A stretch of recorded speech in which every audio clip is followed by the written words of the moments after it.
How you liking Charlotte? Charlotte's showing me love, man. Is it? Yeah, man. Charlotte's a good little town sometimes, Yes, huh? Yeah. That's a good way to put it. Where are you from? Chicago. Really? Yeah. I love that. Chicago. But I've been living in L.A. the last 12 and a half. I'm not going back. What part of Chicago? Southsider. So are you a Berwyn? Or are you No. Cicero? No. You being funny. Can you tell I really don't know those parts of town? I just knew the names. No. I can't hang out in Berwyn or Cicero in Chicago. There will be blood. They had the highest murder rate in the United States last year. Yeah, man, those kids out there are with no direction or whatever. It's not gang violence like everybody thinks. It's Right. not. It's just wild card kids who have no leadership, no nothing. They're just out there. The crack babies have kids. That's really what it is. Yep. Yeah. How can you change that personally since you're out in L.A. and stuff like that? Because you have now stepped up more than just onto a stage, but a leadership role. Well, I mean, I feel like if I'm talking, they'll listen because I think I'm relevant in the streets. Mm-hmm. But it's like those kids have to unlearn what they've been taught. Mm-hmm. Nobody, it's just like if you put some dogs in a cage and just throw that little piece of meat in there, they're gonna be going at it, man. That's what's happening in Chicago. It's like they're going at it for scraps. Yeah, I grew up with a dad that wasn't afraid to take off that belt. He was like, okay, dude, I'm listening. Those dads aren't in the homes anymore. Those dads they owe child support. They don't come visit. They're mad because they got cases. It's really chaos like that. They got those cameras on the street. I remember when Chicago has this thing where there's cameras out there where they can watch what's happening. Mm-hmm. So it's like, I know the city knows what's happening. I mean, I don't know. It's like, it seems like if you see what's happening, you can do something about it. With Chicago pretty much trying to impersonate New York, do you find yourself out in L.A. seeing how California tried to impersonate Chicago? Yeah, it's really, I think what was happening in California in the early 90s, it's happening in Chicago. It just goes around. This type of thing, in my opinion, if you have children that grow up with no male role models in the home, it's just a matter of time before that generation goes bad. Yep. They're just growing up, basically in a situation where they had a mom who probably met a guy who they hooked up, and you're the result of you're the result of drinks, drinks and good game. You know what I mean? So yeah, it really is true. It's scary to think about how many kids are the result of drinks and good game and no family structure. It's just chaos. When you're up there on that stage and you get into people's minds and they're laughing, do you ever feel like you're a big old Southern preacher up there, just getting into the soul of people? I have to be. It's my opportunity to be heard. And I don't just use it all on senseless jokes. Right. There's a message to the madness with Corey Holcomb. And when people come see me, a lot of times they're surprised. Because, as a comedian, you're not always looked at as some guy who has something to say that's positive. And I say positive stuff in a negative way. You have to come to the show to understand that. You'll be like, oh, I get it. He's not as crazy as he's acting. You know what I mean? He's got something to say. So, yeah. Now, you being out on the road so much, you're going to get that call to go into Detroit, who is now completely broke. How do you handle that, knowing you have to have a career, but you also have to go out there and affect people's lives? So, I was in Detroit not too long ago, maybe about a month ago, and I was shocked that Detroit came out the way they did to see me. Also, cities like Cleveland, St. Louis, where they're basically in the same boat, but when people want to see you, they'll sacrifice that extra money. So, what's going on in Detroit is really like something I don't know how to fix it. All I know is it was a town where the motor companies were basically taking care of the city. You know what I mean? One way or another, you were linked to those motor companies where I remember Detroit being a booming city, but when I go there, you can see how it's dying. Especially when you go to some cities, they're downtown and it's empty during the day. You're like, oh, this city's going out of business. Yep. Yeah. I saw that before they said that the other day. And you being up on that stage, you get to see every walk of life. Oh yeah, and it's shocking to me when I see the Rainbow Coalition. I heard of of people that come to see me.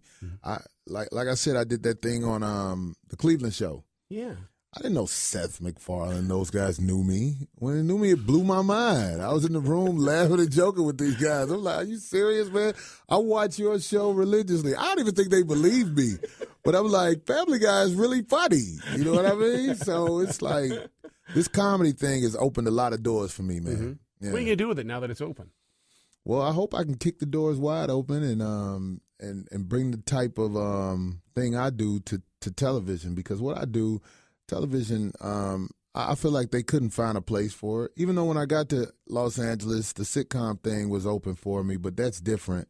What I do on stage now, how I'm not afraid to attack what I feel needs to be attacked. I'm not politically correct at all, and in this day and time, you can say something and get a lot of bad press for it. But everything I say, I'm willing to stand in front of any camera and say why I said it. Don't you think that American television still typecasts African-American men?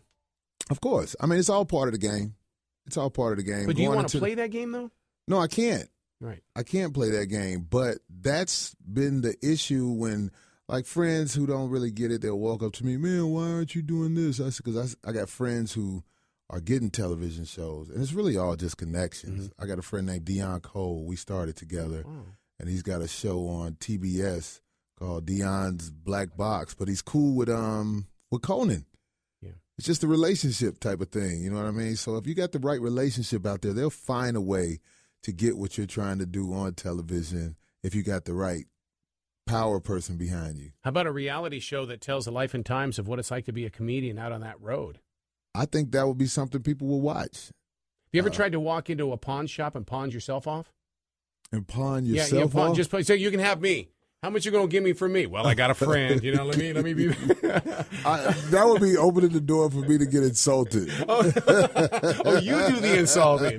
No, they would insult me. How much you gonna give me for me? They're gonna be like, "Why? Who are you?" You know what I mean? I don't think I could do it, but people are interested in comedians and how and their stories, right? And how they got to where they got, you know what I mean? And as long as it's honest, I know people will watch it. You could feature a different guy every week. They'll be like, oh, let's hear about this guy. Yeah.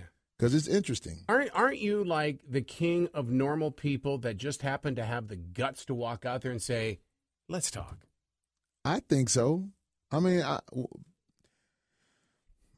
sensitive people have issues with me. I can say that. Sensitive people have issues with me. But people who are confident, yeah, man, we can sit down and talk all night because, you know, television does not talk about everything. And it's done that way on purpose.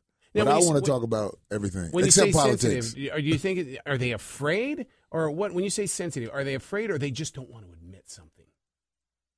Well, I'll give you an example of what I'm talking about. One day I did a retarded joke on stage, and the lady was, you know, after the show, she was mad. She walked up to me and she was like, my brother is retarded. And me being me, I said, well, tell him I said, what's up? You know what I mean? And, you know, I don't know how else to make, you know, what can I say? I don't know your brother. This is not personal. I'm just acting silly. You know what I mean?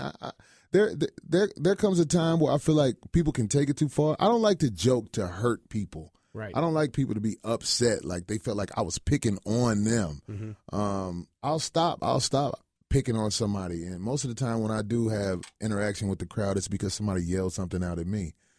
But hecklers. Yeah. But some people are sensitive and there's nothing you can do about it.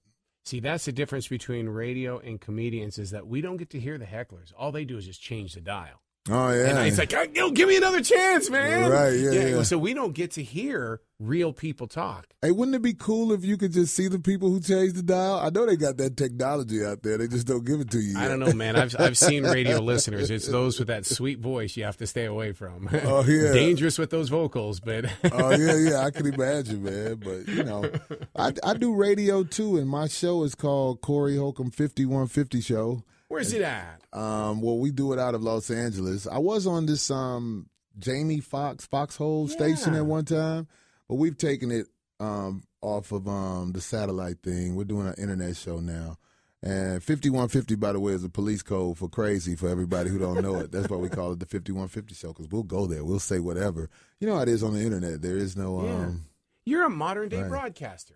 I try to be. I like doing radio. Yeah. I like doing radio. Radio is one of those things where if you have conversation that people like, you will see your numbers grow. Without having to sit there and play the same 5 songs over and over again. Oh, yeah. Well, that's all. That's another thing that's part of the game now. You guys, what a lot of people don't know is the people who are the DJs on the radio, they don't necessarily pick the music. Right. Especially at those big name stations, they don't pick the music. You're going to hear those songs in rotation because that's who's making the money right now. Do radio commercials turn you off? Sometimes you hear a funny one. Yeah. You know what I mean? Just like with the Super Bowl, I actually like watching commercials sometimes because some of them are funny. Have you ever thought about going in the route of doing commercials in the way of being a voiceover actor because with you being in the modern age of broadcasting, you being in Los Angeles, you've got the upper hand of creating an agency of sorts. Yeah, but I've never been this busy before in my life. So I have a commercial agent, and when they want to send me out, I'm always gone. So it's like, they're like, Corey, are you going to be in town this day? I mean, really? I'm like, oh, no, I'm not going to be in town that day. So it's rough. I have a commercial agent. I'm going to start trying to make a little time for them because I want to be in L.A. for a couple of weeks. Because when you have that studio at home, you can just sit in your underwear and do it. Oh, yeah, I bought the studio equipment. Like this board, I'm looking at your board. It's a lot bigger than the one I bought, but the one I use to do my show, it's effective. It works. That's nice. Yeah, man. So how often are you out on the road? I mean, do you have a family? Tell me about you. I'm out on the road a lot. Yeah. I'm married, but this week I'm the most eligible husband in Charlotte. I know she's not listening to this station, so I can pull this off. You know what I mean? If you are listening to the station, you know that was a joke, baby. It's all part of the gig. I know she can't see these facial expressions. Yeah, that's right. Did you think you were going to grow up to live on the road, or what happened in your life where you said, oh, okay, that's it, man. I'm just not going to be the Circle K greeter? Well, I didn't know all of the details of being a comedian that travels and everything, but I can live with it. This is cool. Mm-hmm. I mean, living in Los Angeles, it's really like you live in another country with those flights. Like when you're in the Midwest or the East Coast, flights are normally like 2 hours. But going home, it's like 5 hours. Coming this way is 4 hours, which I still haven't figured that out. I don't know why you get here quicker. They said a tailwind or something like that. I don't know, but it's a long flight I do every week. Sometimes I stay on this coast when I have shows that are like back to back. But it's a lot of traveling involved, so my wife is at home alone a lot. That's why I always call when I land. I don't want to walk up on anything. I sketch when I'm taking that flight out to Los Angeles. What do you do while you're sitting there for 5 hours? With an active imagination like you can't, do they think you're the Unabomber or anything? I'm lucky. I'm one of those people who can sleep on a plane. What? Some people can't sleep on planes. Could you sleep on planes? No, because I'm always going to wake up with an injured neck. Yeah. No, what you do, you got to get a real pillow, like one of those big pillows, and you travel with it, and you just see the envy as everybody else. I wish I had that pillow because I'm asleep. You have to send your pillow through the scanner. You do, and I got crazy scanner stories. Those people who work at the airport are important that day, and they take advantage of that. This lady said I had too much change in my bag. I was like, really? Like I had nickels, dimes, quarters. We want to check those quarters out. Is that really Abraham Lincoln on there? I don't know. I'm like, well, that's not Abraham Lincoln on the quarters. That's the penny, right? Yeah. It's Washington on the quarters, right? Hell, I don't know. I never look at a quarter anymore. I just put it in the machine and go. I knew she was crazy when she was examining my quarter under a light. I was like, okay, this lady is really, this is her attention for the day. I was like, is it okay, ma'am? It's a quarter. You can have it. Who's got the craziest TSA then? Small airports. Really? Small airports. Wannabe people? Yeah, it's better to go through a big airport if you don't want drama. If you go through a small airport, they're gonna nitpick on everything. Mm-hmm. Everything. And I'm flying back out of a small airport. So I'm Where are you going out of? I'm going out of a GSP. Was it Greensboro? Oh, yeah. Greensboro Spartan, yeah. So I already know I got to have everything together. So now that Maurice has left the room here, tell me something about him that would embarrass the crap out of him. Oh, well, he's happy to be working in his hometown this week. He's in Charlotte? Yeah. He's a Charlotte guy. He's from Charlotte. Oh, yeah. give me some dirt then. I don't know much dirt on him. I know you comedians backstage. No, he's quiet. He's a quiet guy. He's a good guy. I like working with him, but he's quiet. I'm going to steal his phone one day and have my friend break the code and see what it's all about. And that's what I think a lot of people don't realize. If somebody has your phone, they basically know enough about you to do whatever. Yeah. You know what I mean? And they got dirt because everybody has those pictures in their phone. I always sit here and think that, man, if today's the day they're going to fire me from here, grab the phone first. And then leave. Yeah, you better grab that phone. Because I'm not coming back in here to do my show, so I get the phone and go. We were talking about that, guys having pictures in their phones. I think most guys have compromising pictures in their phones. Of themselves or somebody else? Of themselves and other people. The one they begged for so much that the girl was just like, okay, I'll send it. Leave me alone.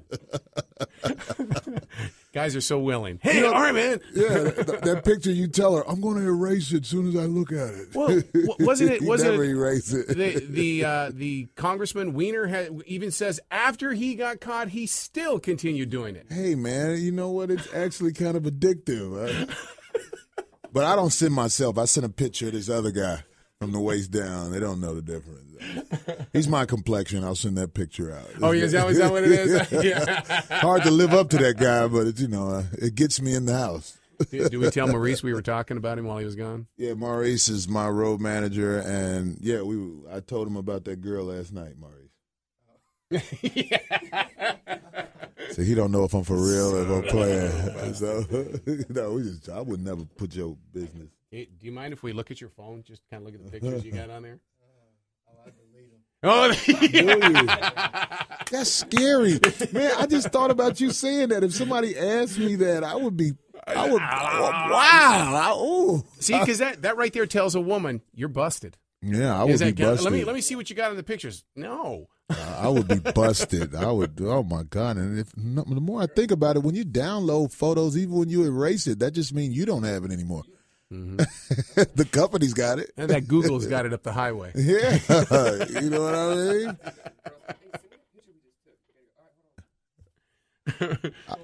Didn't Brett Favre get in trouble for that? Yeah, he did. I think a lot of guys do it. That guy Weiner, he's getting a lot of heat for that. But when it's like I say, when men do that, they're confident in themselves. Mm-hmm. Mm-hmm. Right. Well, only thing about getting caught is when your wife finds out. You know, your wife, I guess she would be mad if she knows you're sending pictures out. Well, that's when you look at her and say, you knew what the snake was when you picked it up. I'm thinking we had an agreement when we said I do. Snake literally.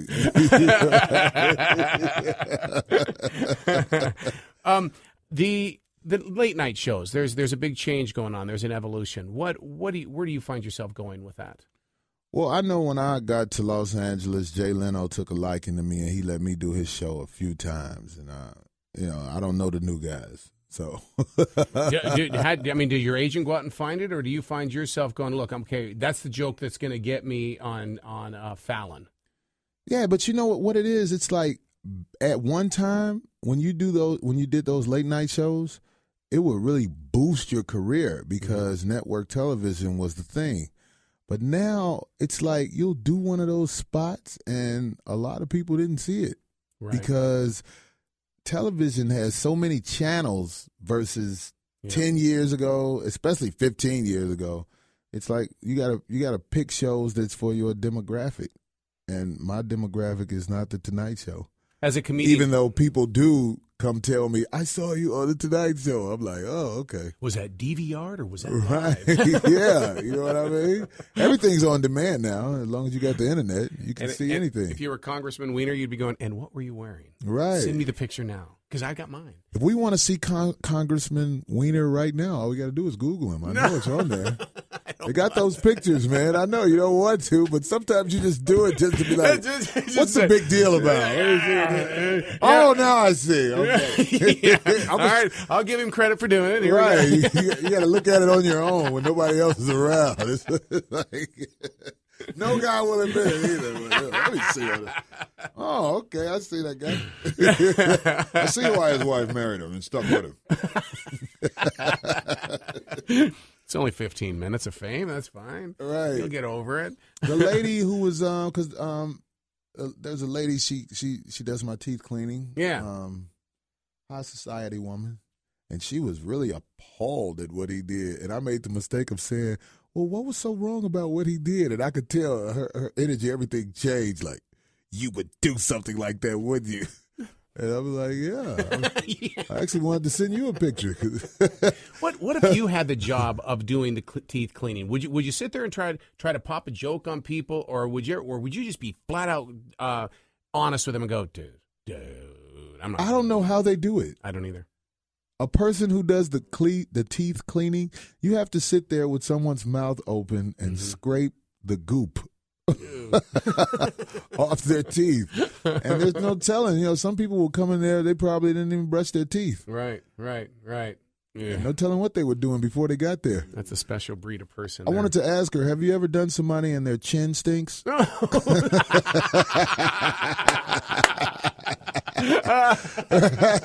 you got to commit to it. Sit there with that sprayer doing the chin. You're missing my mouth. No, I'm not.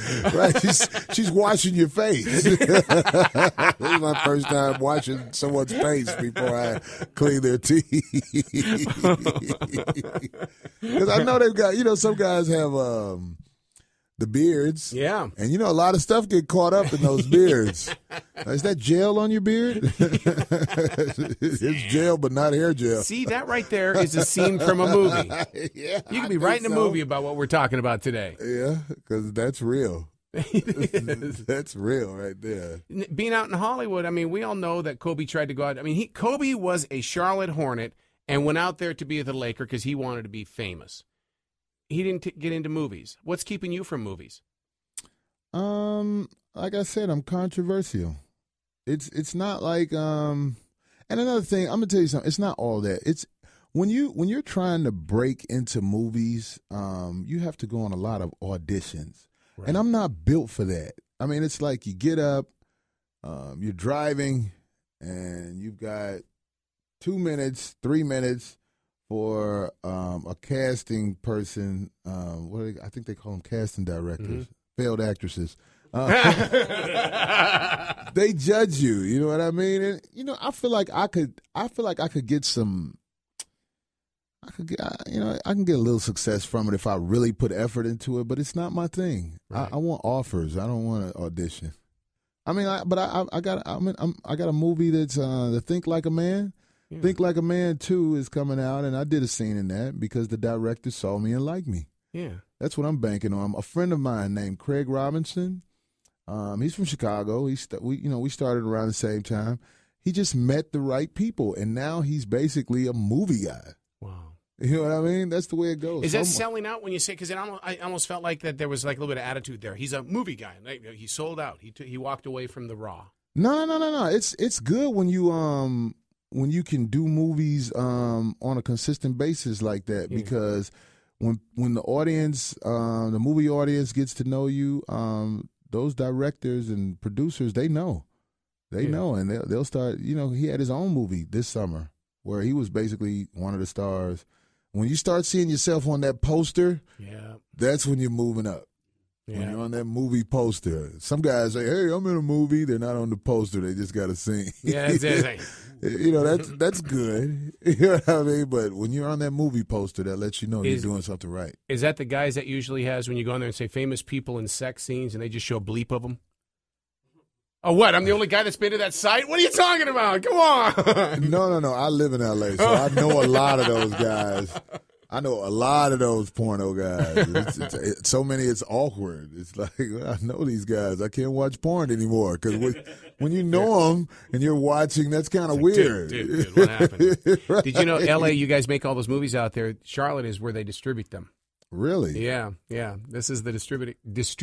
So this is where they get the money. This is where they get the money. This is where they get the money. Yeah. It's funny to have people on Facebook that actually work over there at the center. And there's a guy that I know that will sit there and write on Facebook about having to explain to people, I'm not taking your movie back, because people want their money back. Wow, I never even thought of that, man. That's crazy. Man, I didn't feel it, man. I want my money back. They want their money back for a porno. Yeah, you know what I mean? This one porno dude I know, his name is Lexington Steele, right? And it's so crazy. That's his real name. Yeah, I don't. We'll go with that. That's what everybody knows him for. And I love the guy. He's really a great guy, but he has a lisp. Oh no! So I'm like, when you do those scenes, you really have to watch how you speak, because you don't know. I didn't know he had a lisp. Right. Until like I got to know him and we were talking. I was like, oh, this guy has a lisp. And they don't have a voiceover actor come in and go over that? I don't know how they do it, but I've never heard him. That was my wife's job out in Los Angeles. I never picked up on a lisp in any of his movies. Hey, you like that? You know what I mean? I'm like, he has a lisp. He can't talk in the movie. Maybe they put a voice over. Man, I never thought of that. That's not his voice. Yeah, they put in a voice. All he needs to be is just the body. Right. And then you just go and get the voiceover actor. He goes back and forth. That's all he does. Yeah. My wife out in L.A., her main job was she was the moaner. That's what she. And so now you have sex with her. You're going, are you faking it? What's going on? You're good at that stuff. What's happening? That's the truth, right? Yeah, that is the truth. I swear it's the truth. No, I've done some voiceover work, so now I know how it goes. She must be good at it. Yeah. So, you hear you go, what? How do I know you're not acting here, man? Is she on the internet? I look her up. I'm going to sample some moans. Which is actually kind of awkward in real life when you're with a woman and she moans a lot. Yeah. Because you don't believe in yourself like that. Yeah, you're like, hey, really? I mean, come on. You're 40-something. Right? You don't feel it anymore, do you, lady? It doesn't look like you feel anything. When I was at the dentist office, I read. Right. Well, the dentist office I go to, this is the thing about the dentist office I go to in California. It's that he's that guy. He's that Hollywood dentist. His name is Dr. Dorfman, and I can't really afford him anymore. I still do work with him because I got him when I first went out there. In that dentist office, I always see, I'm talking about A-list celebrities, how they just walk right in. They don't have to wait in the waiting room. They just walk right in. What's that lady who played the wife in Scarface? Michelle Pfeiffer. Yeah. Man, I did not know a woman could be that skinny. Really? When you see them in real life, you're like, wow, look how thin she is. So thin where you notice, like, because, you see skinny people all the time, but that lady was so thin when she walked in that office. I just knew her because she had on the shades, so I was looking right at her to see who it was. Can you hit your phone there and see if Congressman Weiner is actually bigger than she is? No. Yeah. He might be. I don't know. I'm going to admit, I'm going to look up Weiner after this. I want to see what's happening. What's the buzz about? I want to see why people were mad.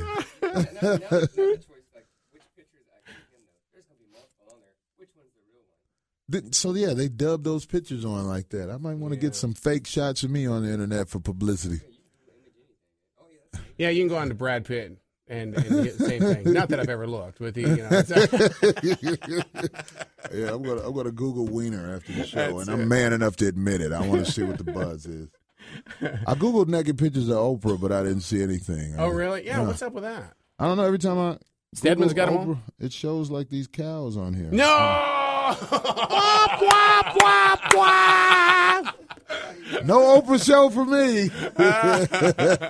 You're at the Comedy Zone this weekend. Yeah, I'm at the Comedy Zone, man. We got 2 shows today, 2 shows tomorrow, and it's gonna be great. What's up with you comedians that you don't do Sunday morning shows? Sometimes I do Sunday morning shows. It depends on what you talking about? on the money side of the game, you know what I mean? Serve some menudo out there, you know, you got it made, you know? Yeah, I can stay on Sunday. You know what I mean, man? Thank you so much for coming in, man. Hey, man, thank you for a great interview, man. Thank you. Yep. Thank you. All right, no doubt.